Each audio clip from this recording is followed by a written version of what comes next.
بسم الله الرحمن الرحيم. معكم دكتور أحمد صلاح. إن شاء الله النهاردة هناخد محاضرة لذيذة جدا، وهي تكملة لمحاضرة الفارماكودايناميك بتاعت المرة اللي فاتت.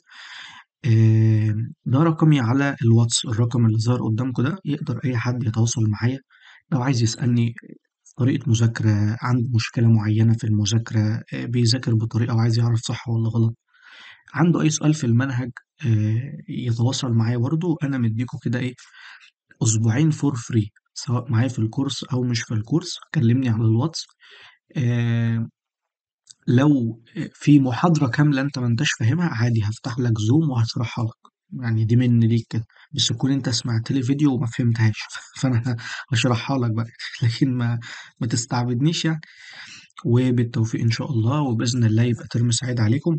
رجاء الترم التاني مهم، ورجاء ثق تمام الثقة إن أنا مش هلخبطك، ومش هتدخل الامتحان معايا بدون كلمة اتقالت في الكلية وأنا ما قلتهاش ليك. بالتوفيق إن شاء الله. طيب، عايزين نبدأ ندرس بقى عنوان جديد اسمه دراج انتاجونيزم. الأدوية اللي بتعمل انتاجونست ازاي؟ قال لي في عندي 4 أنواع من الانتاجونيزم: فارماكولوجيكال، كيميكال، فارماكوكاينيتيك، فيسيولوجيكال. ركز معايا وانت اللي هتجاوب. فارماكولوجيكال، احنا قلنا احنا بندرس فارما، والفارما في أول سلايد قلت لك دراج ريسبونس ريليشن شيب، يعني الدواء هيرتبط بالريسبتور عشان يديني افكت. فكلمة فارماكولوجيكال دي على طول يعني ريسبتور. ما تفكرش، الفارما بتقولك ان الدواء بيرتبط بريسبتور عشان يشتغل، ده الموست اوف ذا دراج. تمام. فالدواء اللي انا هديه هيرتبط بريسبتور، دي اسمها فارماكولوجيكال ريسبونس. طيب انا عايز اعمل له انهبيشن، يبقى الدواء اللي جاي ده هو داخل يرتبط بالريسبتور عشان يقفله، يبقى عمل فارماكولوجيكال انتاجونيزم، يبقى ربط، يعني عمل انهبيشن للريسبتور، يبقى دي اسمها فارماكولوجيكال انتاجونيزم. طيب الدواء اللي داخل ده دواء حمضي، راح مسك في المادة اللي جوه الجسم القاعدية ويبوظها، يبقى هل هو ارتبط بريسبتور؟ لا. هل هو شاف انزيم؟ لا. يبقى ده اسمه كيميكال انتاجونيزم. فالكيميكال انتاجونيزم ما بين مادة حمضية ومادة قاعدية، ما بين مادة بوزيتيف ومادة نيجاتيف، يتشدوا لبعض، يمسكوا في بعض، بتسمى كيميكال انتاجونيزم. اما الفارماكوكاينيتيك انتاجونيزم فده اقول لك ماده اثرت على الابسوربشن بتاع ماده تانية، وبالتالي ما خليتهاش تدخل، وبالتالي ما خليتش تاثيرها يظهر، يبقى كده انتاجونيزم. وفي الاخر كلمه انتاجونيزم قولها وقول جنبها انا قللت التاثير. فانا فارماكوكاينيتيك بقى هاثر على الابسوربشن، على الديستريبيوشن، على الميتابوليزم، على الاكسكريشن بتاع الماده. واحنا ان شاء الله هناخدها في، او خدناها على حسب بقى انت سمعت فارماكو دايناميك ولا فارماكوكاينيتيك الاول. في الفارماكوكاينيتيك في الميتابوليزم قلنا في ادويه بتزود الميتابوليزم بتاع الليفر، وبالتالي تكسر باقي الادويه ما تشتغلش، وادويه بتقلل الانزيمز بتاعه الليفر فتسيب الدواء شغال وتعمل منه اكيوميليشن. اما بالنسبه للفسيولوجيكال، فالفسيولوجيكال ده عباره عن ايه؟ انت تزود انا اقلل، انت تقلل انا ازود. ريسبتور ولكن نوت ذا سيم ريسبتور. يعني ايه يا دكتور؟ مثلا الهستامين بعمل حساسيه، ما تاكلوش، ماهوش اكل، ده ماده جوه الجسم. بتعمل حساسيه ازاي؟ بتعمل فازو دايلاتيشن. ازاي يا دكتور؟ بتوسع الشرايين. كلام جميل. اقوم انا اعمل لها انتاجونيزم، اودي دواء يعالج الهستامين بان انا الغي تاثير الهستامين. ازاي؟ الهستامين بيروح يشتغل على هستامينيك ريسبتور، ريسبتور خاص بيه، وهناخده ان شاء الله في الاوتوكويدز. انا هدي ماده تشتغل على الهستامينيك ريسبتور؟ لا، بدي ماده تانية اسمها ادرينالين او ابنفرين. الادرينالين ده بيشتغل على الالفا والبيتا ريسبتور بتوع السمباثيك علشان يعملهم فازو كونستريكشن، يبقى الفازو كونستريكشن ضاد الفازو دايلاتيشن. يبقى احنا ادينا فيسيولوجيكال اكشن مختلف، ودي اسمها فيسيولوجيكال انتاجونيزم. يبقى فارماكولوجيكال زي البروبانالول والنوربينفرين. ان البروبانالول ده بيتا بلوكر، بيروح يرتبط بالبيتا ريسبتور ويقفله. النوربينفرين بيرتبط بالريسبتور، يبقى فارماكولوجيكال انتاجونيزم. كيميكال زي الهيبارين والبروتامين، بوزيتيف نيجاتيف يمسكوا في بعض، يبقى دي كيميكال ايه انتر اكشن. طيب فينوباربيتال وورفرين يأثروا على الابسوربشن والاكسكريشن بتاع بعض، ويعملوا ديسبليسمنت البعض من على البلازما بروتين. طيب انتاجونست فيسيولوجيكال قلنا الابنفرين والهستامين، ده يعمل فازو كونستريكشن وده يعمل فازو دايلاتيشن. يبقى دي كده اسمها ايه؟ فيسيولوجيكال انتاجونيزم. طيب هيبدأ بقى يشرحهم لي بالتفصيل، ومهمة جدا الأمثلة، يعني الأمثلة اللي احنا خدناها دي مهمة جدا. هيجي لك سؤال ام سي كيو يقول لك البروبانالول ده انهي مثال من الانتاجونيزم؟ هتقول له فارماكولوجيكال انتاجونيزم. الباربيتال او الفينوباربيتال والوارفرين تقول له فارماكوكينيتيك انتاجونيزم. فبقول لك هنا الدراج انتاجونيزم في عندنا فارماكولوجيكال اللي هو الريسبتور. طبعا قلنا في كومبيتيتيف وفي نون كومبيتيتيف. كومبيتيتيف ده هيشتغل على الريسبتور من فوق وهيتنافس مع المادة على الانهبيشن فهيبقى ريفرسبل. وفي النون كومبيتيتيف اللي هيمسك ومش هيسيب تاني. هو بس الفكرة هنا هو في لخبطة في السلايد وفي سلايد اتحذفت. تمام. المفروض الكومبيتيتيف بعده الكيميكال وفي عندنا الفسيولوجيكال هو مش هيتكلم، والفارماكوكينيتيك، فدول ثلاثة هم. تمام. هنسيب بس الريسبتور ونيجي للكيميكال انتاجونيزم. بالنسبة للكيميكال انتاجونيزم قال لي والله يا دكتور دول مادتين، مادة بوزيتيفلي تشارجد شحنتها موجبة ومادة نيجاتيفلي تشارجد، زي البروتامين والانتي كواجولانت اللي اسمه الهيبارين. الهيبارين لو انا واخد منه دوز كبير وعامل لي نزيف، لانه انتي كواجولانت بيخلي الدم ما يتجلطش فالدم ينزف لو انا اتخبطت، ممكن ادي بروتامين ككيميكال انتاجونيزم بيروح يمسك فيه ويعمل له نيوتراليزيشن، يبقى بيمسك فيه. فهيجي لك سؤال ام سي كيو بقولها لك من دلوقتي اهو، هيقول لك دواء كيميكالي انتر اكشن ويز، او ما يجيبلكش كلمه كيميكالي خالص ويقول لك انتر اكشن دايركتلي مع السبستانس او مع الدراج، يبقى دي كده اسمها كيميكال. يبقى اللي هيمسك دايركتلي في الماده من غير الريسبتور يبقى ده اسمه كيميكال. تمام. في الديسبوزيشنال او بسميها الفارماكوكاينيتيك، ان ماده مثلا تعمل ديسبوزيشن او تغير ابسوربشن او ديستريبيوشن او باي ترانسفورميشن او اكسكريشن بتاع ماده تانية. تمام. آه ده كده اللي هو ايه؟ فارماكوكاينيتيك انتاجونيزم. بالنسبه للفسيولوجيكال هو ما جابهاش، بس المثال بتاعها مهم جدا وبيجي في الامتحانات كتير. ابنفرين وهستامين. هستامين بيعمل فازو دايلاتيشن، الابنفرين بيعمل فازو كونستريكشن. تمام. فالاتنين يأثروا او يلغوا تأثير بعض. والفينوباربيتال والوارفرين جاي اتكلم تحت بس ما جابش المثال، المثال مهم. طيب نيجي بقى نمسك الفارماكولوجيكال. الفارماكولوجيكال بالنسبه لنا زي ما انا قلت لك هو حاجه من اتنين، يا كومبيتيتيف يا نون كومبيتيتيف، على حسب ايه؟ على حسب انت هتمسك فيه. والله يا دكتور كومبيتيتيف يعني ايه؟ يعني ادي الريسبتور، ادي الماده اللي اصلا هتشتغل، وادي الماده اللي جايه تعمل انتاجونيزم. دي مسكت هتمسك هتقلل لي الافيكاسي. طيب بس هتقلل لي الافيكاسي عند الدوز دي. بمعنى انا لما اعمل منحنى واقوم قايل ايه؟ واقوم قايل عند جرعه دي الافيكاسي، دي الافيكاسي وده الدوز، واقوم قايل لك عند جرعه 2، عند جرعه 4، عند جرعه 6، عند جرعه 8، وعند جرعه 10. وليكن مثلا عند جرعه 2 جبت 20%، عند جرعه 4 جبت 40%، عند جرعه 6 جبت 60%، عند جرعه 8 جبت 80%، وعند جرعه 10 جبت 100%. فبقى ده المنحنى بتاعي. خلينا نرسمه بلون ازرق مثلا او احمر. ادي المنحنى بتاعي. طيب انا عندي جرعه 2 اهو، جيت ادي لقيت في مواد واقفه، علشان ادي نفس التأثير لازم انا اكتر العدد بتاعي، وبالتالي اللي كنت بديه عند 2 بقيت بحتاج 4 علشان اديه، فلاقي الافكت الجديد بتاعي بقى هنا ال4 بتدي نفس تأثير الاتنين. يبقى ده كده الايه؟ المنحنى او النقطة الجديدة في المنحنى. طيب وتأثير 2 ما كانش شغال، يبقى دي النقطة الجديدة هنا. طيب ولما اجيب مثلا 6 هيشتغل بنفس تأثير 4، و8 هيشتغل بنفس تأثير 6، و10 هيشتغل بنفس تأثير 8. فلاقي المنحنى بتاعي قام عامل كده.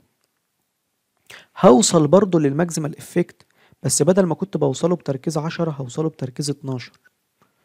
يبقى انا كده زودت الجرعة اللي انا محتاجها علشان ادي نفس التأثير. طب ايه رأيك في البوتنسي؟ هو ايه البوتنسي دي؟ البوتنسي دي الجرعة او اقل جرعة بقدر ادي عندها نفس الافكت. ده انا دلوقتي الجرعة زادت، يعني انا بقيت لس بوتنت، ما كنتش قادر، كنت بحتاج جرعات اكبر علشان ادي نفس الافكت. فالبوتنسي هنا ايه؟ قلت. البوتنسي قلت. ركز معايا. البوتنسي قلنا دي القدرة ان انت تدي الافكت باقل تركيز. طب ده انت دلوقتي انت بتحتاج تركيزات اكبر عشان تدي نفس الافكت، يبقى البوتنسي بتاعتي قلت. ده عامل زي ايه؟ زي الجنيه بتاعنا كده. النهارده كنت مثلا تشتري كيلو اللحمه ب 100 جنيه، هو نفسه كيلو اللحمه بتشتريه ب 200 جنيه، هو نفسه كيلو اللحمه بتشتريه ب 300 جنيه. يبقى كده الجنيه عماله قيمته بتقل، البوتنسي بتاعته بتقل. طيب المنحنى اللي قدامك ده ايه اللي حصل له؟ المنحنى ده شيفت تو رايت، دي ايدك اليمين ودي ايدك الشمال. المنحنى شيفت تو رايت، شيفت تو رايت يعني راح ناحيه مين؟ راح ناحيه الجرعات الاكبر، يبقى بقى لس بوتنت. فبيقول لك بقى ايه هنا، ركز في الكلام قوي. competitive antagonism بيقول لك a fixed concentration of agonist مع increase الكونسنتريشن of الcompetitive antagonist progressively بينهبت الفيز او بينهبت الاجونست ريسبونس. لحظه، بقول ايه؟ بقول لو انت جبت كميه معينه من الاجونست، وليكن مثلا التركيز 6 اللي هي الجرعه يعني، وثبت ما زودتش الستة، انت سايب الستة زي ما هي، وبدأت تحط انتاجونست انتاجونست انتاجونست، كل شوية تركيز الستة يقل يقل يقل، اللي هو التأثير الافكت او الريسبونس اللي انا بسميه الاجونست ريسبونس، هيبدأ واحدة واحدة يقل يقل يقل لحد ما يحصل له انهبيشن. تلاقي التركيز اللي انت جايبه من الاجونست ده مش قادر يدي افكت. فيقول لك at a fixed concentration of الاجونست ومع زيادة تركيز الانتاجونست هيحصل انهبيشن للاجونست ريسبونس، والهاي اجونست كونسنتريشن هيمنع خالص الاجونست ريسبونس. تمام. ولكن لو انت جبت هاي sufficiently يعني بشكل كافي هاي concentration of الاجونست، ممكن تلغي تأثير الانتاجونست اللي موجود ده ولا كأنك موجود وهشتغل زي ما انا عايز، بس بايه؟ بهاي concentration من الاجونست، انا كده بقيت ليس بوتنت. تمام. فبقول لي الهاي concentration of الاجونست كان completely prevent، تقدر تمنع بشكل كامل الايفكت بتاع الانتاجونست اللي انت واخده ده، والمنحنى هيروح معايا ناحية اليمين parallel to right، والدواء هيبقى ليس بوتنت. اكتبها، كل الكلام اللي انا بقوله ده بيجي ام سي كيو. تمام. وترجع في الاخر تقول انا ما عرفتش احل، وانت ما يعني انت ما بتزودش الفهم اللي انا بقوله لك. يعني الحاجه اللي انا بقولها لك ان دي فكره سؤال، انت ما بتزودهاش، انت بتسمعها مني وتجري. ما هي دي سؤال، هو الاسئله افكار مش الكلام اللي مكتوب. طيب في عندي حاجه اسمها الدراج افكت. الدراج افكت دي احنا ان شاء الله هناخدها في الانتي مايكروبيال دراج بالتفصيل، بس يعني هفهمها لك. الدراج افكت غير الانتاجونيزم، ممكن تكون غير الانتاجونيزم، يعني الانتاجونيزم منهم ممكن تكون اديتيف او ساينرجستيك او بوتنشيشن. اديتيف يعني اضافه. يعني ايه اضافه؟ يعني انا هديك دواء بيدي تاثير واحد، اديك دواء تاني نوع تاني من الدواء جنب الدواء الاولاني يديك تاثير كمان واحد، فالاتنين يدوني تاثير اتنين. دي كده اسمها اديتيف افكت. زي ما اكون بديلك ايه، دواء بيوطي الضغط ودواء بيوطي الضغط، فده بيشتغل بطريقه وده بيشتغل بطريقه، فالاتنين مع بعض يوطوا الضغط مع بعض، يبقى ده يدي تاثيره وده يدي تاثيره، يبقى التاثير اتنين. في بقى ساينرجيزم. يعني ايه ساينرجيزم؟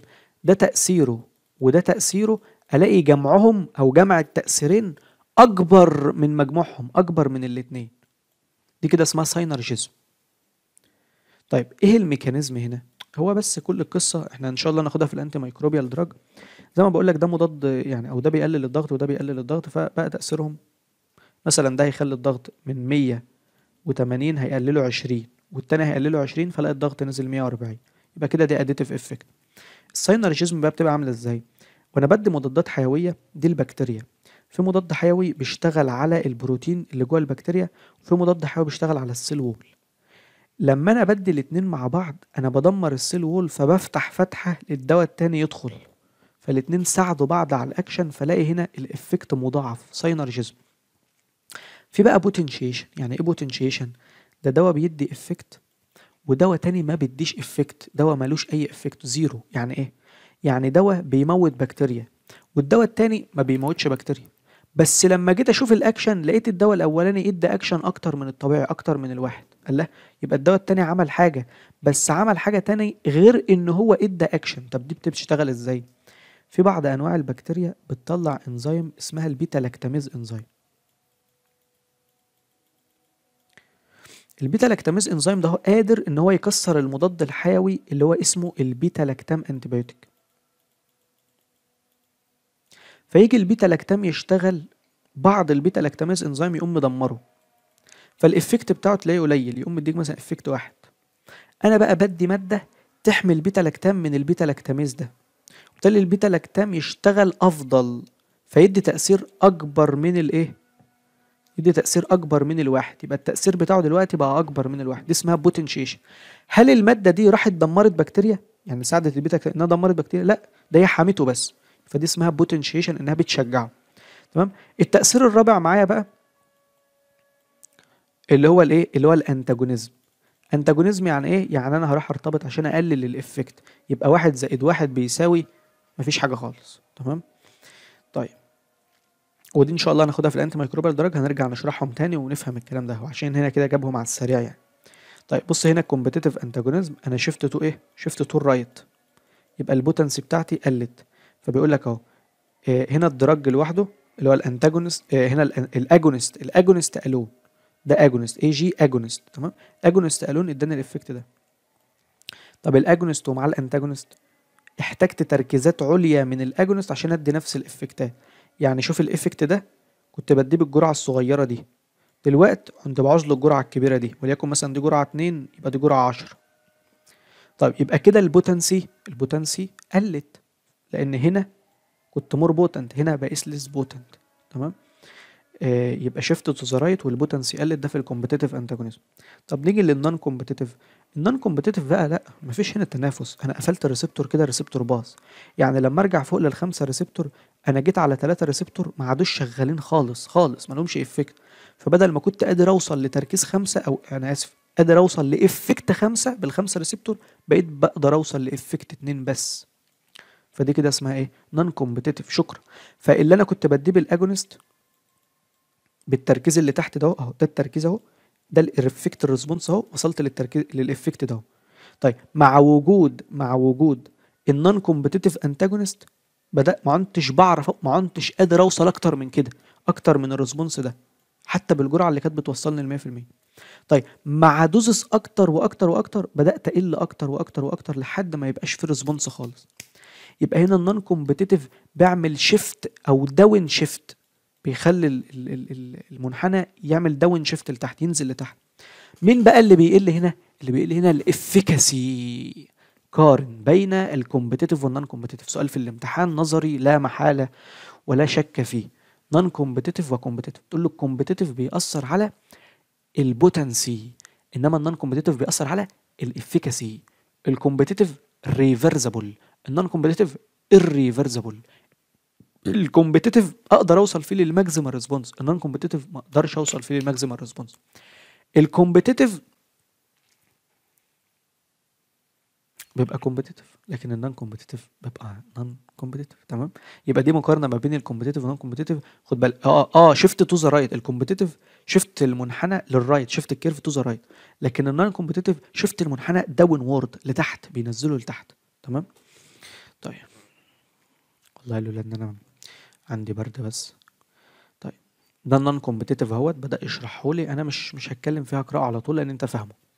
هو بيقول لك هو الانتاجونست بيرتبط بالريسبتور بشكل irreversible، وبالتالي الانتاجونست افينيتي اعلى من ال من ان الريسبتور يبقى متاح مره اخرى للاجونست. فيقول لك الاجونست افينيتي سو هاي، وبالتالي الريسبتور از ان افيلابل، مش متاح للاجونست. خلاص كده الاجونست عمره مهما عليت الاجونست هو مش هيعرف يمسك الريسبتور تاني. فبيقول لي الاجونست او الانتاجونست بيرتبط بكوفالنت بوند، برابطه تساهميه بالريسبتور، يبقى كده كانه في ارتباط كيميائي، هو غير شكل الريسبتور خلاص.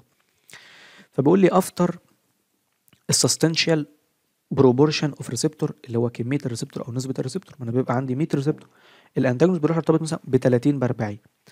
ما النسبه دي او الكميه دي ارتبطت بالirreversible انتاجونست، وبالتالي النمبر اوف الريميننج ان اوكوبايد ريسبتور بيصبح قليل.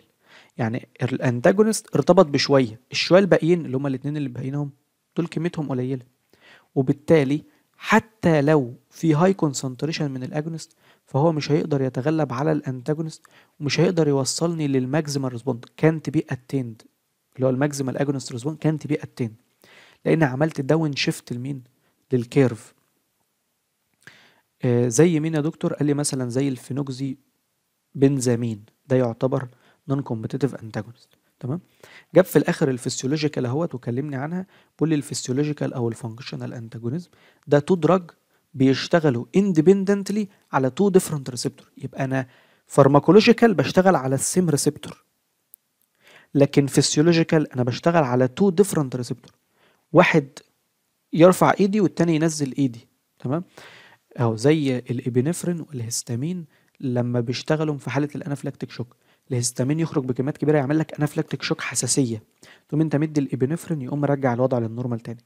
ده يعمل فازو دايلاتيشن، ده يعمل فازو كونستريكشن، ده يعمل برونكو كونستريكشن يقفل البرونكاي بتاعه التنفس، الابنفرين يرجع يفتحها تاني يعمل برونكو دايلاتيشن فيخلينا نتنفس تاني. انا عايز اتكلم عن الريسبتور ريجوليشن. دلوقتي انا عرفت ان في ماده اسمها اجونست هترتبط بالريسبتور ليها افينيتي وليها افيكاسي، ماده اسمها انتاجونست هترتبط بالريسبتور ليها افينيتي بس ملهاش افيكاسي، ماده اسمها بارشال اجونست هترتبط بالريسبتور فليها افينيتي ولكن الافيكاسي بتاعتها بارشال افيكاسي، يعني النص، يعني مش كامله، جزء من الاكشن بيتم. وعرفت فيه ان انفيرس اجونست اللي هو بيروح يرتبط له افينيتي ولكن بيدي عكس الافكت. طيب دلوقتي بقى انا عايز اعرف الريسبتور بيستجيب ازاي للمادة اللي هيترتبط بيه دي. قال لي والله يا دكتور الريسبتور عامل شبه، يعني شبهنا بالظبط.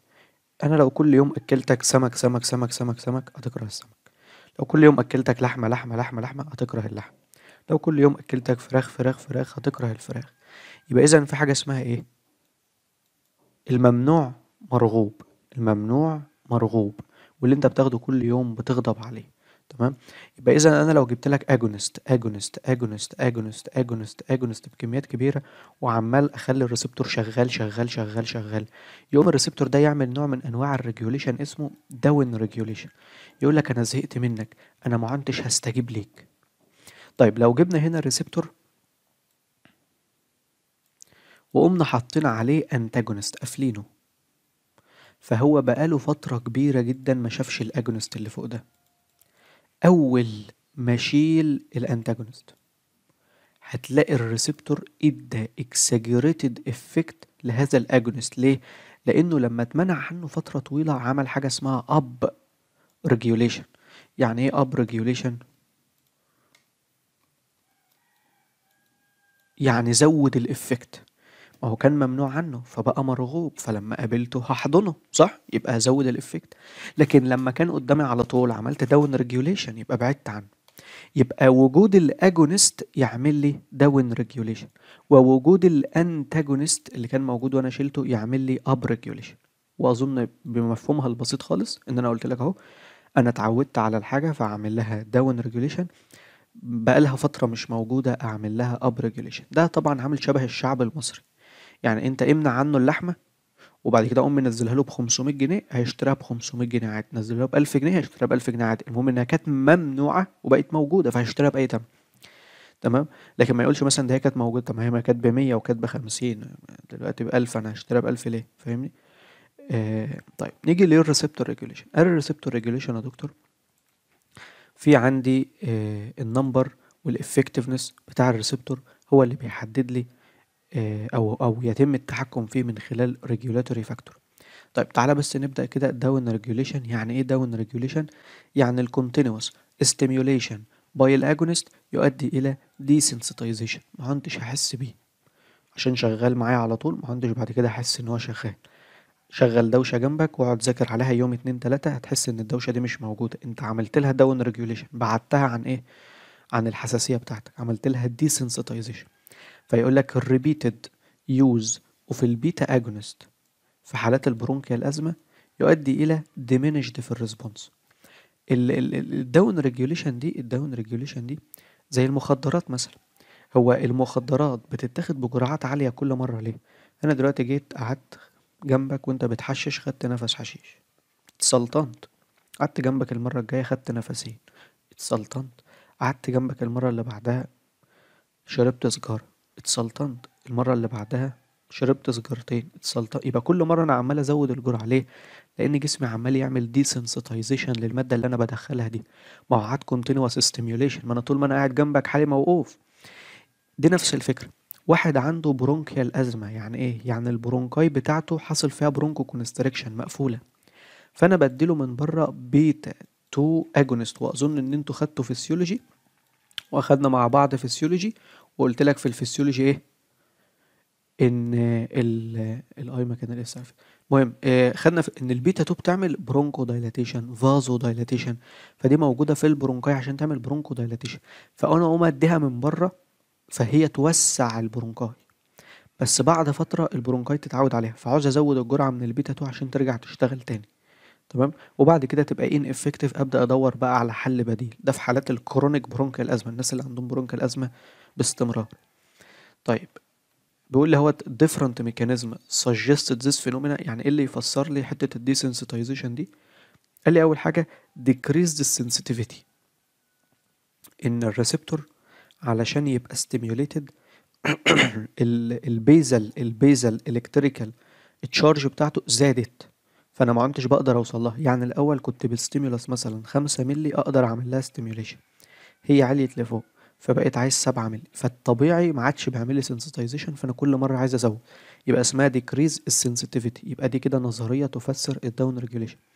تاني حاجه الفيدباك ريجوليشن.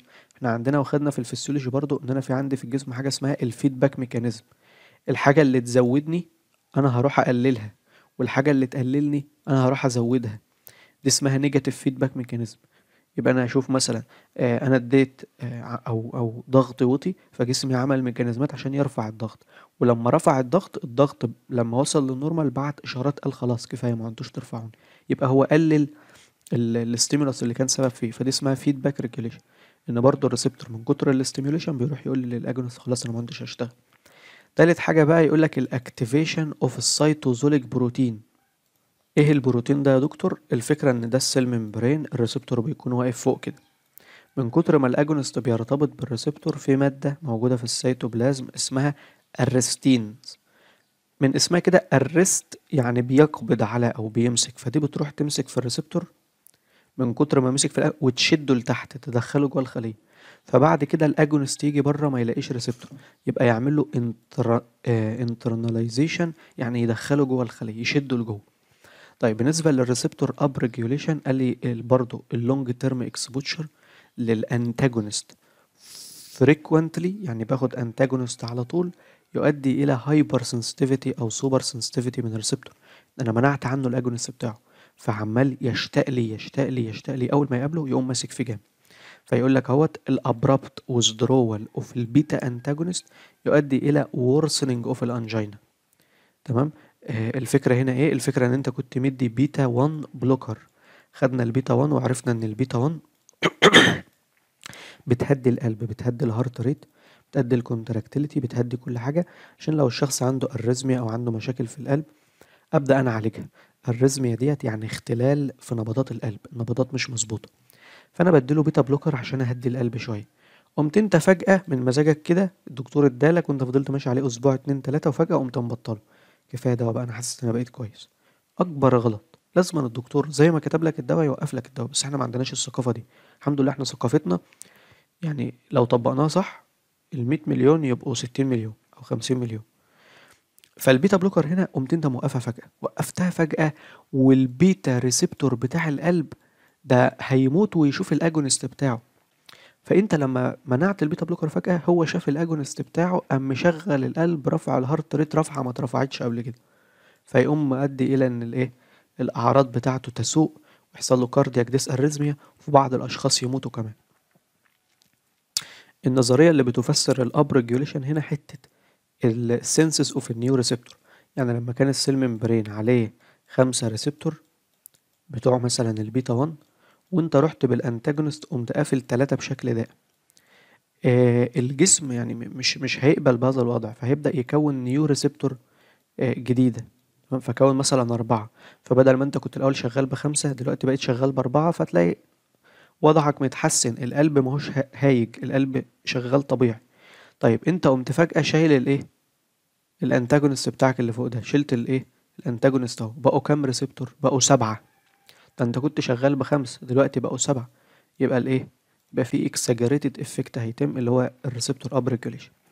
طيب يبقى كده دي اب ريجوليشن داون ريجوليشن، اجونست وانتاجون. ودايما تيجي في الام سي كيو الاجونست يعمل ايه، الانتاجونست يعمل ايه. طيب تعالى بقى للتشينج اوف النمبر اوف الريسبتور باي اذر سبستانس، اللي هو الهرمونات بقى. هنالك بعض الهرمونات اللي ممكن تزود الريسبتور، ممكن تقلل الريسبتور، وبالتالي هتأثر على الدراج اكشن. فانا مثلا الثيرويد هرمون اللي هو هرمون الغدة الدرقية بيزود حساسية الريسبتورز بتاعة الكاتيكولامين زي الريسبتورز بتاعة القلب.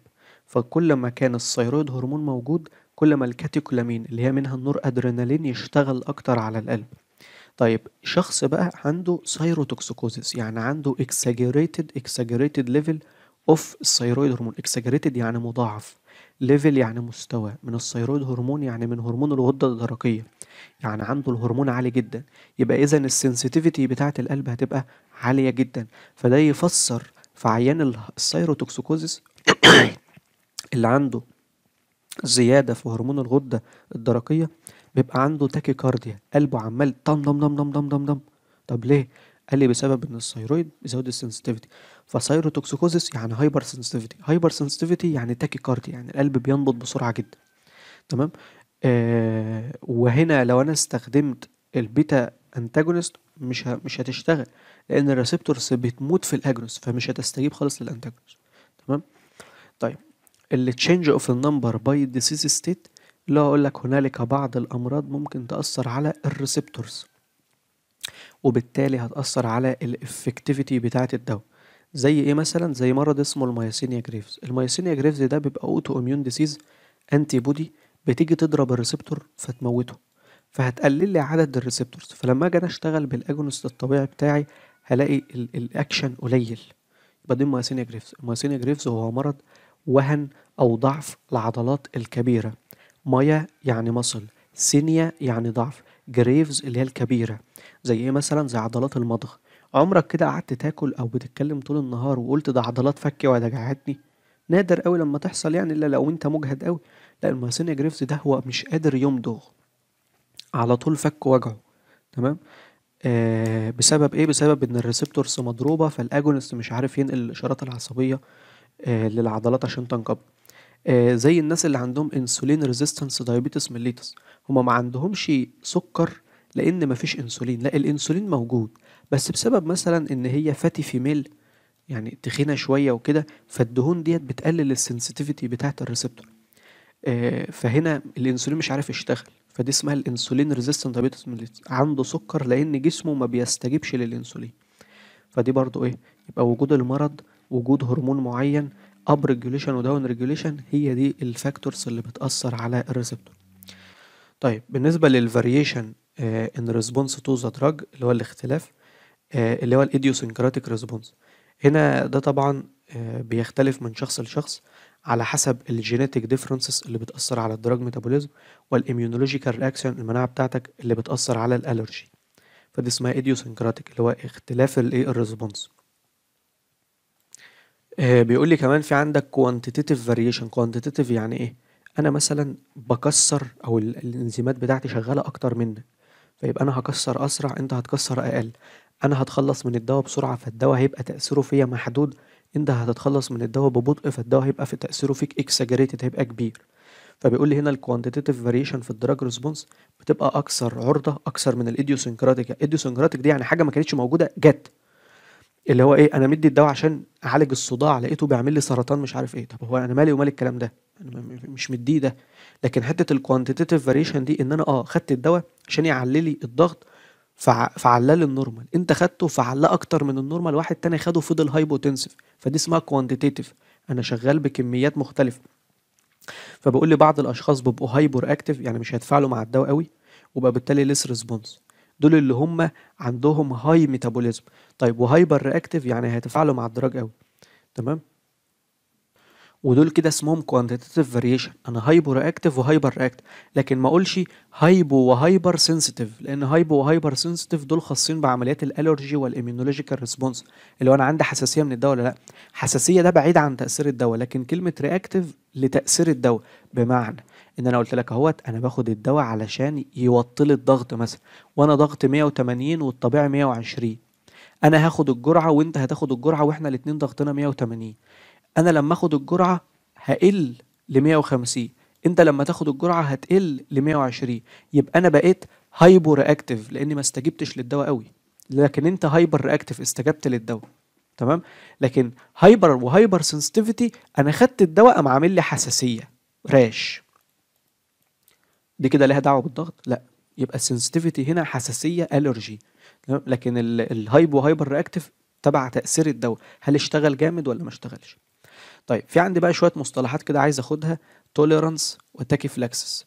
يعني ايه توليرانس ويعني ايه تاكيفلاكسس؟ طيب توليرانس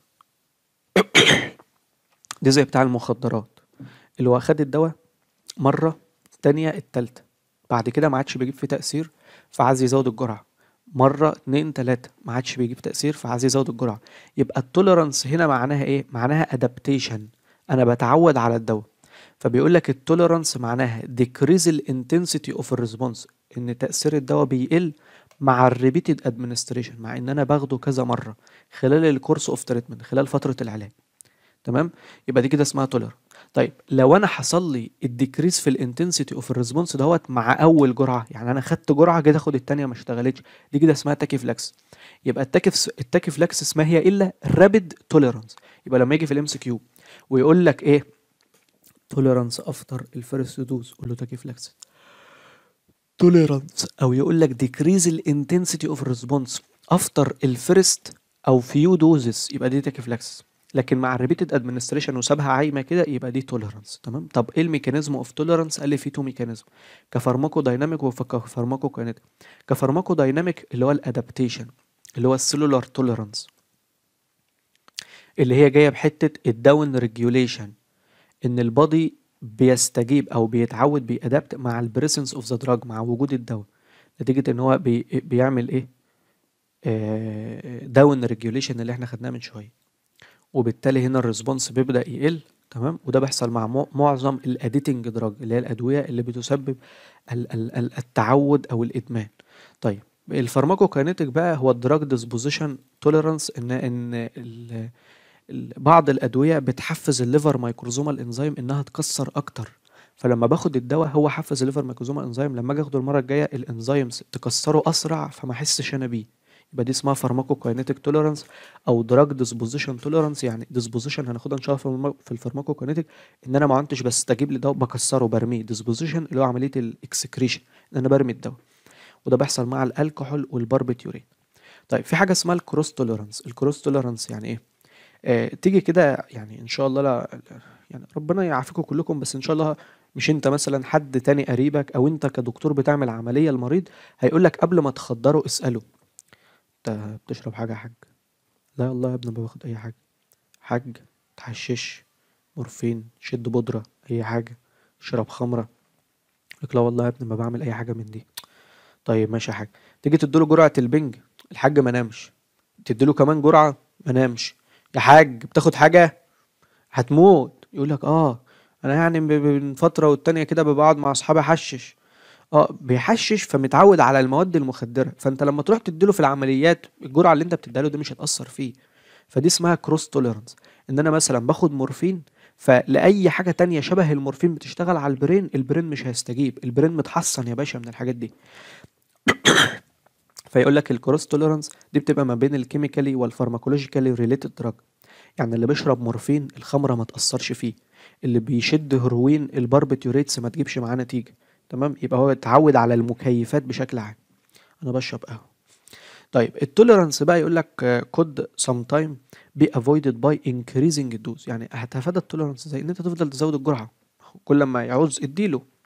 طب هل ده حل؟ ماشي، ما انت بتبقى مضطر في بعض الحالات لكده. ما هو في مثلا عيان زي عيان السرطان ده، عافاكم الله وعافى كل احبائكم، مرض وحش قوي. آه، انت بتدي عين ترامادول عشان وجع السرطان. طب انت بتديه ترامادول وهو بيعمل له توليرانس، فكل مره انت هتزود الجرعه هتعمل ايه؟ هتريحه. في طريقه تانية ان انت تعمل دراج هوليداي. ده لو انا بعالج مثلا انجينا ببيتا بلوكر مش عارف ايه، ممكن ابقى استخدم دواء تاني وبعد كده ارجع للبيتا بلوكر مره اخرى. فانا ريحت الجسم من الدواء شويه، اسمها دراج هوليداي، يعني انا خدت اجازه. لكن في بعض الادويه التانية انا ما بقدرش، فبفضل ازود الجرعه وخلاص. بيعرف لك يعني التوليرانس تعريف تاني، بيقول لك low threshold to normal pharmacological action of the drug، يعني greater susceptibility to drug action. دي اللي هو انا اسف الانتوليرانس بقى عكس التوليرانس.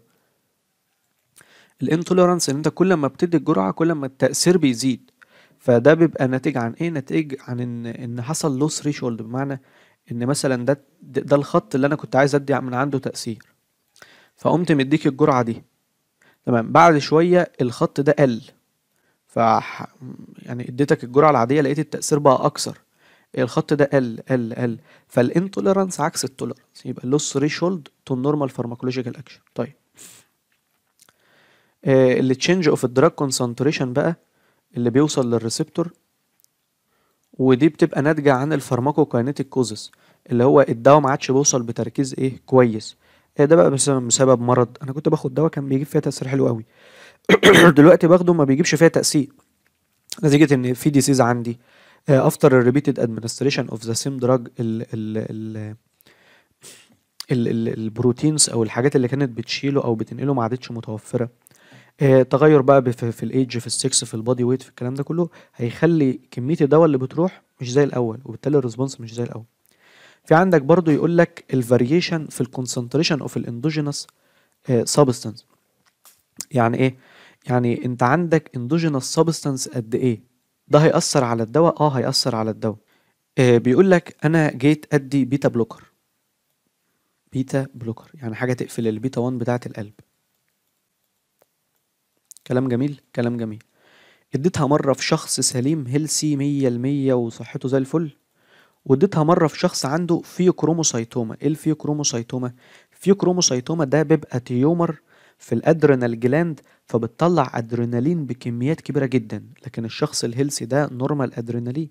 فالنورمال ادرينالين، الادرينالين ده الاندوجينوس سبستانس بتاع البيتا ريسبتور، فشغال على البيتا ريسبتور بشكل طبيعي خالص. انما الفيوكروموسايتوما في زياده في الادرينالين بكميات كبيره، الادرينالين طايح في السماء، فهتلاقي الريسبتور هنا مشعشع شغل. هنا بقى انت لما تدي البيتا بلوكر، البيتا بلوكر يجي على ده يلاقيه نورمال، ما يعرفش يقفله قوي، ما هو نورمال مش شغال يعني بكتره يعني. لا، وخد بالك ان في سبير ريسبتور. لكن تيجي على التاني ده، لا، هيبقى فيري افكتيف. يعني عارف لو طبقنا في القصه دهيت السبير ريسبتور، ما هنا كان في 90% فاضي و10% الاجونست شغال عليهم بشكل نورمال، فانت لما تدي بيتا بروكر يا عم 90 اهو مشتغل، فده تاثيره ما تاثرش، فضل شغال.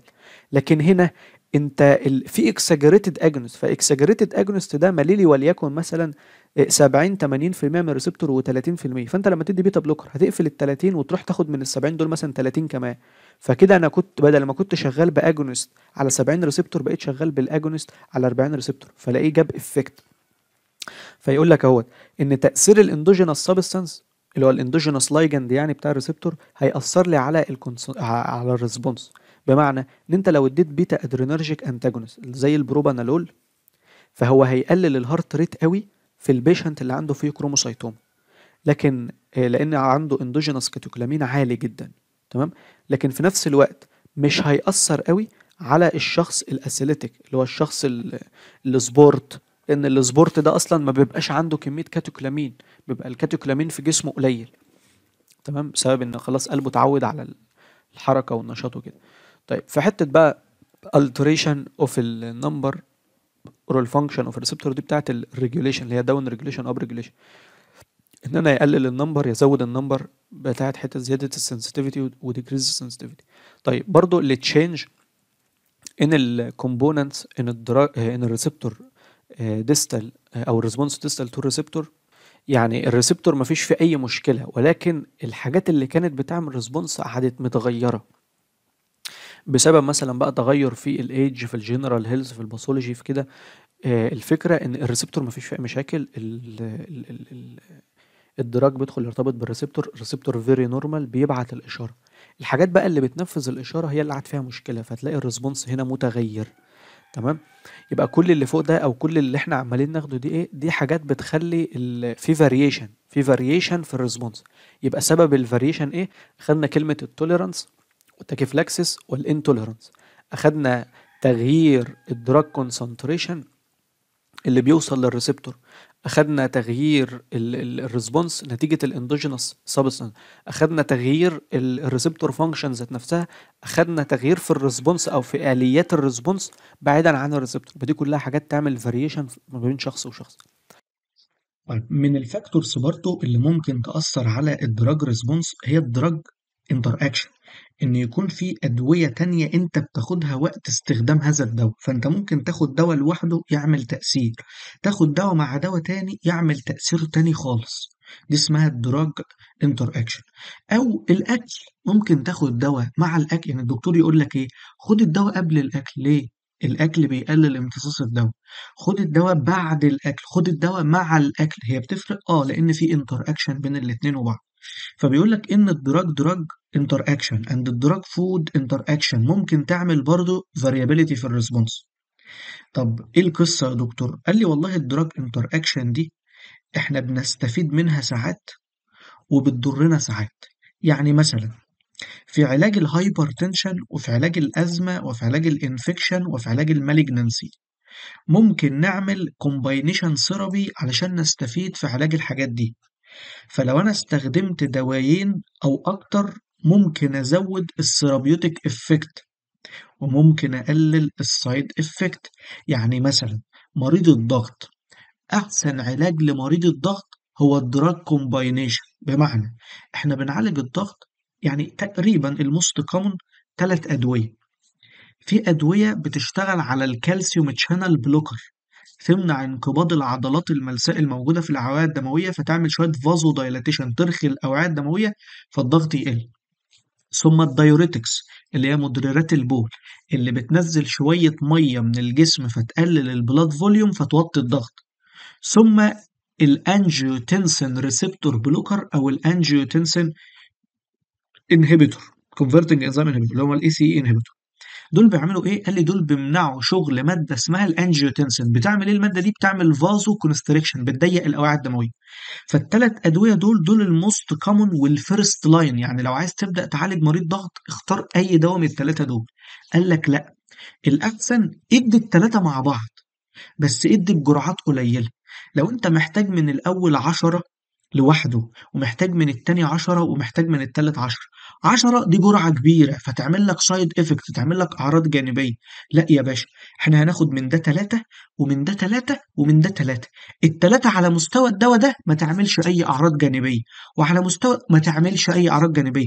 لكن ال3 مع بعض لما اديهم بتركيزها هيساعدوا بعض في الشغل، يقوموا يديني تأثير أحسن بأعراض جانبية أقل. فيقول لك increase الثيرابيوتيك افكت وديكريز السايد افكت. لكن ما ننكرش ان في دراج انتر اكشن تاني بيبقى وحش unwanted او unwanted انا مش عايزه، بيؤدي الى various adverse reaction. ده بقى يعمل لي مشاكل، زي ان انت تاخد دوايين او اكتر مع بعض فيقوموا يضادوا بعض فيقللوا شغل بعض antagonist، او يزودوا شغل بعض قوي اللي هو اسمها potentiation او synergism، واشرحهم لك دلوقتي. طب هو لما يزودوا شغل بعض انا هزعل؟ لو انا مثلا مدي دوايين يقللوا السكر، مريض سكر فبعالجه بكومباينيشن دوايين، فقاموا الدوايين زودوا شغل بعض قوي. طب ما هم هيجيبوا العيان من هايبر جلايسيميا سكر عالي لهايبوجلايسيميا سكر قليل، فالمريض ايه؟ يجيله كوما، يدوخ مني، يدخل في غيبوبة. فولا انا عايزه يشتغل قوي ولا عايز الايه، التأثير اللي انا متوقعه، لكن هتدخلني في تأثير. طب ايه معنى ال3 مصطلحات انتاجونيزم وبوتنشيشن وساينرجيزم؟ اكتب. الانتاجونيزم معناها ان هم ضد بعض.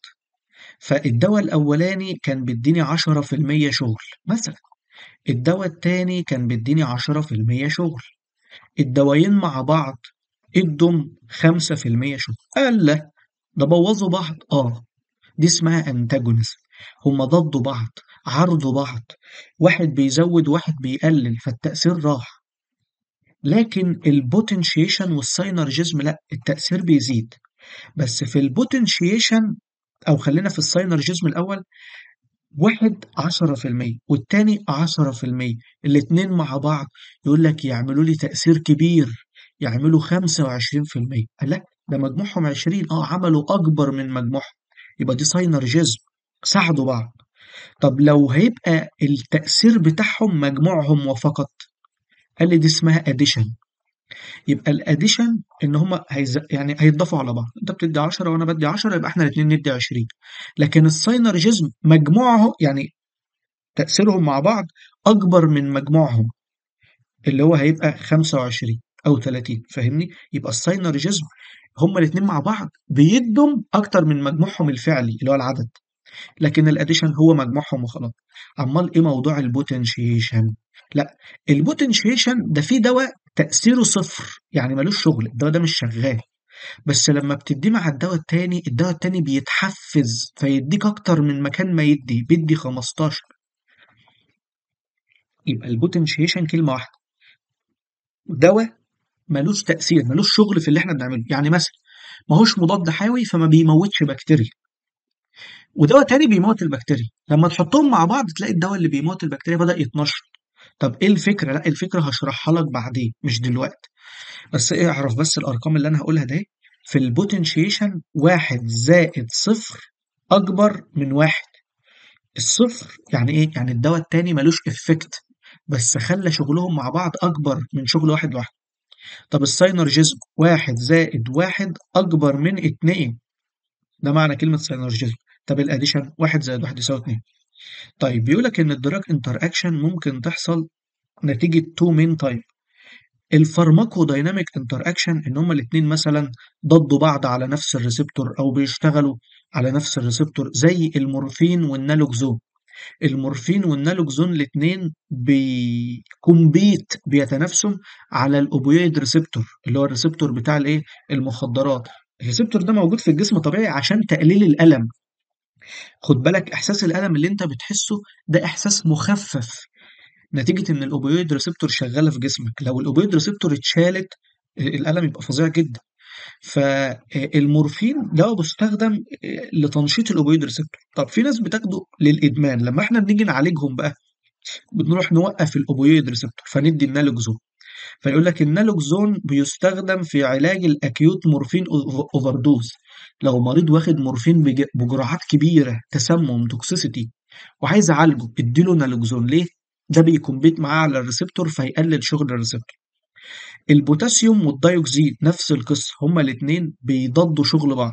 فلو واحد واخد دايوكسين اللي هو الديجيتالس، ده دواء بيزود الكونتراكتيليتي بتاع القلب، مشهور قوي عند مرضى القلب. لو واخد منه جرعات كبيره اديله بوتاسيوم، هتقلل شغل. يبقى دي كده اسمها الفارماكو دايناميك انتر اكشن، ودي اللي احنا فاهمينها. التاني بقى فارماكوكاينيتيك انتر اكشن، دي احنا ان شاء الله هندرسها في الفارماكوكاينيتيك وبتفاصيل التفاصيل، بس نديك حته سريعه عنها كده. ممكن دواء يأثر على امتصاص دواء. يعني مثلا لو انت بتاخد انتاسيدس، ايه الانتاسيدس دي؟ اللي هي مضادات الحموضه. دي تغير البي اتش بتاع الحموضه، تغير البي اتش بتاع الاستومك، فتقلل حموضه الاستومك. طب حموضه الاستومك دي كانت مهمه، في بعض الاسيديك دراج، الادويه الحمضيه، ما بتمتصش إلا في حمض المعدة، زي الباربيتيوريت والسلسليت. السلسليت ده اللي هو الأسبرين اللي كانوا بياخدوه للصداع ودلوقتي بيتاخد للسيولة. لو انت خدت دواء يقلل حموضة المعدة وجيت تاخد الأسبرين، حموضة المعدة معاك ايه؟ تقل، وبالتالي الأسبرين ما يمتصش كويس. يبقى دي فكرة هناخدها في الفارماكوكاينيتك بتفاصيل عن اللي أنا بقوله. أنا بديك هنتات للي جاي بعد كده، لكن اللي مش هيجي تاني بشرحه لك بالتفصيل. طيب الكومبلكسيشن ان هم يدخلوا يتفاعلوا مع بعض. فيقول لك التترا سايكلين، اول ما بتشوف كالسيوم او مغنيسيوم او حديد او الومنيوم او اي معدن، بتقوم رايحه ماسكه فيه فيبقوا كتله. ده كده مركب جديد ما يمتصش، فيقول لك بتبريفنت الابسوربشن. عشان كده التترا سايكلين ده مضاد حيوي، يقول لك هتاخده خده قبل الاكل، وما تشربش بعده ولا لبن ولا تاكل حاجه فيها حديد ولا القصص دي كلها. طيب فبيقول لك اهو فور ذيس ريزون التترا سايكلين ابسوربشن از ريديوسد باي الانتاسيدس، لان الانتاسيدس بيبقى فيها الومنيوم. او الملك اللبن لانه فيه كالسيوم، او اي منتجات لايه، لاي معدن من اللي فوق دول او اي ايون من اللي فوق دول. يقول لك الكوليسترامين ده بيرتبط بالثيرويد هرمون وبالديوكسين وبالوارفرين فبيمنع الامتصاص بتاعهم. برضه ده بيستخدم لعلاج التوكسيسيتي منهم، يعني لو واحد قدامي اهو لسه واخد ديوكسين بكميات كبيره حبوب وعايز الحقه، قوم مديله كوليسترامين، هينزل المعده بتاعته يتفاعلوا مع بعض، يبقى انت منعت الامتصاص. طيب من تاثيرات الفارماكوكينيتيك برضو ان هو يغير الموتيليتي بتاع الجي اي تي. هو خد بالك الدواء بيمتص ازاي؟ ده الابيثيليوم بتاع الايه، الامعاء، وده الدواء. طول ما الدواء واقف جنب الامعاء هيبدا يمتص ويدخل للجسم. طب لو انت زودت الموتيليتي مش هيلحق يقف جنب الامعاء فهيقل الابسوربشن. يقول لك الكاساريتكس، الكاساريتكس دي قال لي دي مواد بنستخدمها لما نكون عايزين نعمل باول irrigation، يعني نغسل الامعاء، نفضيها خالص حالات الامساك الشديده وكده. دي بتزود الموتيليتي قوي فبتقلل الابسوربشن بتاع الادويه. لكن الانتي كولينرجيك دراج، خد بالك الباراسمباثيك بيشغل الجي اي تي صح؟ فلما تدي انتي كولينرجيك يبقى انت قللت الباراسمباثيك يبقى قللت الموتيليتي. فيقول لك يزود الابسوربشن لان الحاجه هتفضل قاعده في الامعاء فتره طويله فتمتص براحتها. كمان في عندي انتر اكشن مع الديستريبيوشن اللي احنا بنتكلم عنه ده كله، الابسوربشن سواء كان تغيير البي اتش او الكومبلكسيشن ان انا اعمل كتل معاه او اتفاعل معاه او اغير الموتيليتي. الديستريبيوشن بقى الدواء بعد ما بيمتص، ودي رحله الفارماكوكاينيتيك هندرسها المحاضرات الجايه، بيبدا يتوزع في الجسم. فانت ممكن تغير التوزيع بتاعه ده ازاي. الدواء مثلا لما بيدخل ودي مشكله يعني، هي بص مش عارف دكاتره لما بيجوا يعدلوا المحاضرات بيعدلوها للأسوأ مش للأحسن، اللي هو ايه، طب انا مش شارح لك ابسوربشن وديستريبيوشن وميتابوليزم واكسكريشن، عايزني اقول للطالب ازاي تفاصيل عنهم دلوقتي؟ مش نافعه مش راكبه. انت كده عايزني اشرح لهم فارماكوكاينيتك جوه المحاضره، يبقى بتطول وقت المحاضره وبتخلي الطالب يمل. ويرجع يقول لك الطالب ما بيفهمش والطالب ما بيرضاش يحضر محاضرات في الجامعه، ما هو نتيجه السرد الخاطئ. ما ينفعش وانا بعلمك الحروف اقول لك الف باء خاء دال، ما هيش راكبه، هي الف باء تاء ساء، بنمشي مع بعض خطوه خطوه. ما ينفعش اعلمك الارقام 1 2 600 700. طيب سريعا ركز معايا. الدواء ببساطه خالص بينزل الامعاء بتاعتنا اهو، وبعدين يمتص من الامعاء للبلد. طيب وهو في البلد في بلازما بروتين اللي هي بروتينات الدم. بروتينات الدم دي بتاخد جواها بتشيل جزء من الدواء، فالدواء يبقى موجود في صورتين، صورة حرة ودي اللي بتبقى اكتف، يعني دي اللي تقدر بقى تخش تروح التشو وتأثر على الخلايا وتعمل القصة وترتبط بالريسبتور وتعمل شغل الفارماكو دايناميك اللي احنا خدناه. والجزء التاني مرتبط بالبلازما بروتين ده ان اكتف، ليه؟ مخزون، لما ده يخلص ده يخرج عشان يشتغل. عشان كده الدواء بيقعد في جسمك مثلا بتاخده كل 8 ساعات كل 12 ساعة، في أدوية كل 24 ساعة من الحاجات دي، إن هو محفوظ على البلازما بروتين كمخزون يعني. فافرض بقى أنت خدت دواء دخل شال دواء عمل له ديسبليسمنت من البلازما بروتين بايندينج، طب ما هو هيأثر على الشغل بتاعه، يعني بدل ما كان مولكيول هو اللي شغال انت هتنزل ده هيبقوا تو مولكيول. طب ما هو تو مولكيول يعني ده دبل الافكت، دبل الافكت يبقى انت بتزود التوكسيسيتي، ممكن يعمل سايد افكت وسميه والقصص دي كلها. فدي قصة الديسبليسمنت، إن ممكن بعض الأدوية يحصل بينها وبين بعض كومبيتيشن تنافس على البلازما بروتين بايندنج. تمام. بيقول لك اهو ده كلينيكالي امبورتنت لما يكون الاليمينيشن از امبيرد، يعني لما الدواء مش هيخرج بشكل كويس وبالتالي كده انت راكمت الدواء في الدم وشغال فيديك سايد افكت. فبيديني مثال هنا بيقول لي ان في بعض الادويه بتتنافس على نفس السايد زي الانتي كواجولانت والان سيدز. المريض اللي بياخد ادويه للسيوله، ادويه للسيوله يعني ايه؟ ادويه تقلل التجلطات بتاعه الدم، وياخد معاها ان سيدز. ايه اللي بيحصل؟ الان سيدز بتروح تشيل ادويه السيوله من مكانها فتزود الايه، الكميه النشطه، فتعمل سيوله اكتر فتعرض المريض للنزيف.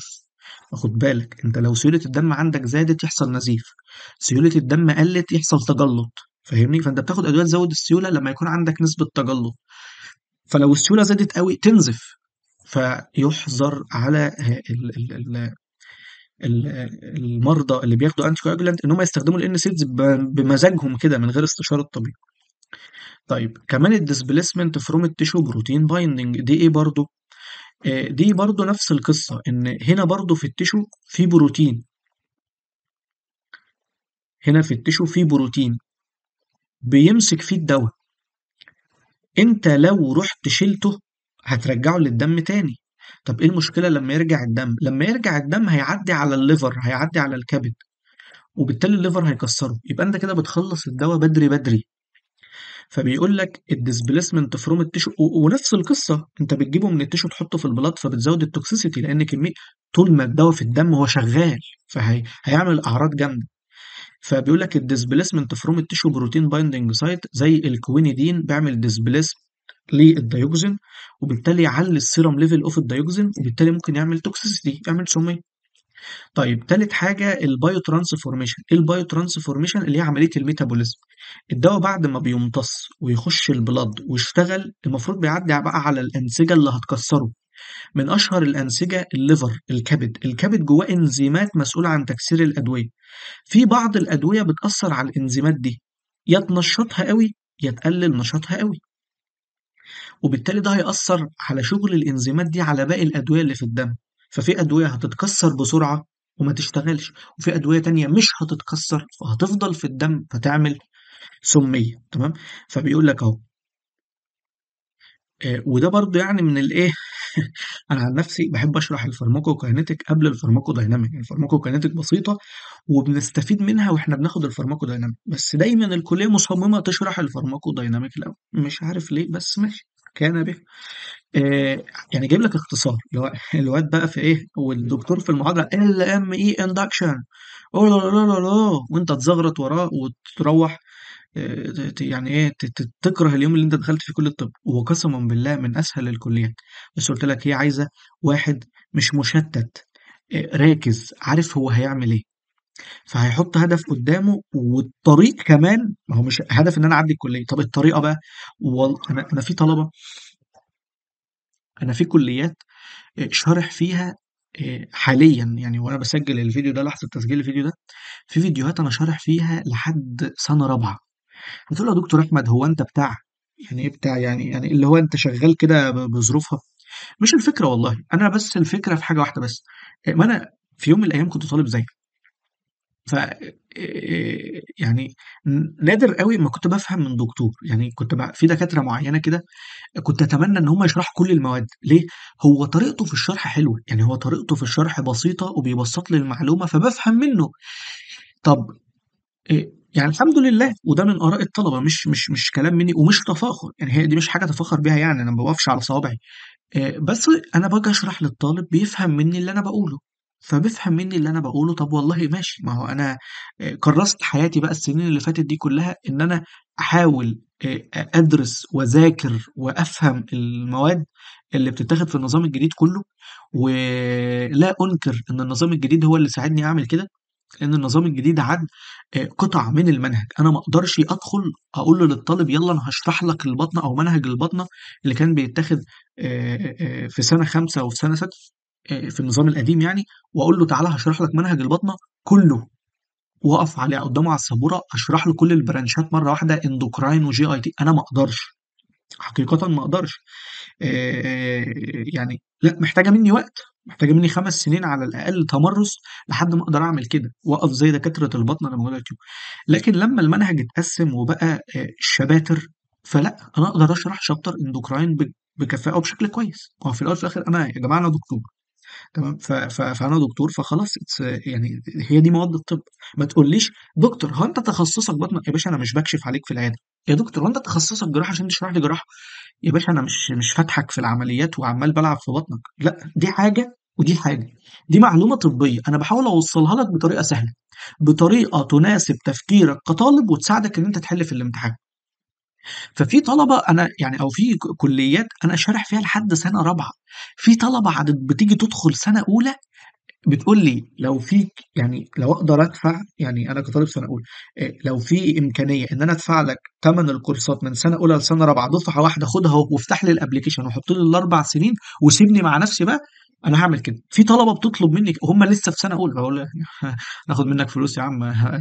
يعني مش مضمونه، العمر مش في ايدينا يعني، فلا خلينا ماشيين مع بعض بس ترم ترم وربنا يحلها. وفي طلبه بتطلب في بدايه السنه انها تدخل سنه كامله وده بيحصل، يعني بيحصل بقى من سنه تانية، اللي هو طلبه سنه اولى اللي عرفوني بيجوا في سنه تانية: يا دكتور احنا نشترك السنه كامله 6 بلوكات. فاهمني؟ طيب نرجع لموضوعنا. ال ام اي اللي هي الليفر مايكروزومال انزيم، دي الانزيمات اللي انا لسه مكلمك عليها، اسمها الميكروزومال انزيم. اشرح لي اكتر يا دكتور، هناخدها في الكاينيتيك بالتفصيل. المهم ان الانزيمات دي في ليها اندكشن يعني حاجات تحفزها، وانهبيشن حاجات تقللها. فاللي هيعمل لها اندكشن هيخليها تزود البايو ترانسفورميشن اللي هو التكسير بتاع بعض الادويه، زي او بعض الادويه بقى اللي بتعمل اندكشن: الباربيتوريت، الانسكتيسايد، الريفامبين، النيكوتين اللي جاي من السموكينج. الحاجات دي كلها بتعمل اندكشن للليفر مايكروزومال انزيم، فهتزود البايو ترانسفورميشن. فلو انت مثلا باخد ادويه سيوله، ادويه السيوله يا باشا اتكسرت، يعني ايه يا دكتور؟ يعني يجي لك جلطات. طب لو واحده بتاخد حبوب منع حمل، حبوب منع حمل اتكسرت، يعني ايه يا دكتور؟ يعني خلاص ما ممكن تحمل عادي، ما هو الدواء ما عادش شغال، الدواء بيتكسر في انكريس في البايو ترانسفورميشن. طب في ادويه تانية بقى بتعمل انهبيشن وبالتالي تقلل البايو ترانسفورميشن، وبالتالي الادويه تتراكم في الجسم. اهو اقلل البايو ترانسفورميشن يعني بقلل تكسير الادويه، يعني الادويه تشتغل اكتر وهكذا. دي كده كانت المحاضره بتاعتنا. موفقين ان شاء الله. وزي ما قلت لك، هي كلمه واحده: ما تشتتش نفسك. ثق في الدكتور اللي انت متابع معاه سواء انا او اي حد تاني، وامشي وراه.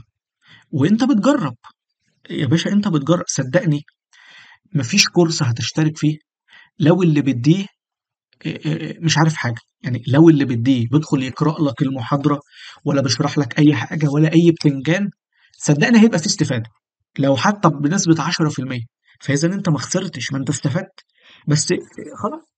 لا الراجل ده في الآخر أنا ما عجبنيش أسلوبه، والله البلوك الجاي هجرب حد تاني، هروح هشترك مع حد تاني، هشوف حد تاني، علشان سنة تانية مفيش وقت بقى للتشتت اللي انتوا عمالين تعملوه ده. ده ضرب بوب بوب بوب بوب، 4 أسابيع امتحان، 4 أسابيع امتحان، 6 أسابيع امتحان، دي أقصى مدة 6 أسابيع.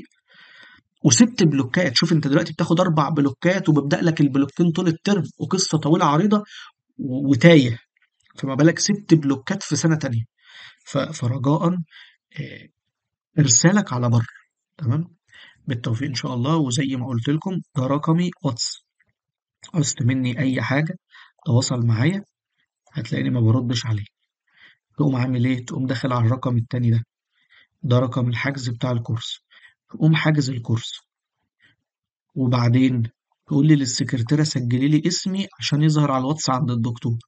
هتبعت لي برضه مش هرد عليك. تمام. ان شاء الله انا متاح بعد الساعة 9، يعني بعد الساعة 9 بالليل. طبعا ما حدش بيرن انا اصلا في الخط ده شاري حاطه يعني في موبايل ورميه عشان الرن بتاع الطلب. طبعا مش هقدر ارد على كل طالب مكالمة يعني. فبعد الساعة 9 عوزت أي حاجة يا باشا ابعت لي على الواتس، أنا ببقى قاعد على اللاب، قاعد بقى بعمل مذكرات، قاعد بعمل تلخيصات، قاعد بعمل. المهم أنا قاعد بعمل حاجة، هسيب كل اللي في إيدي وهرد عليك وأشوفك عايز إيه. معاك فرصة أسبوعين في القصة دي. بالتوفيق إن شاء الله.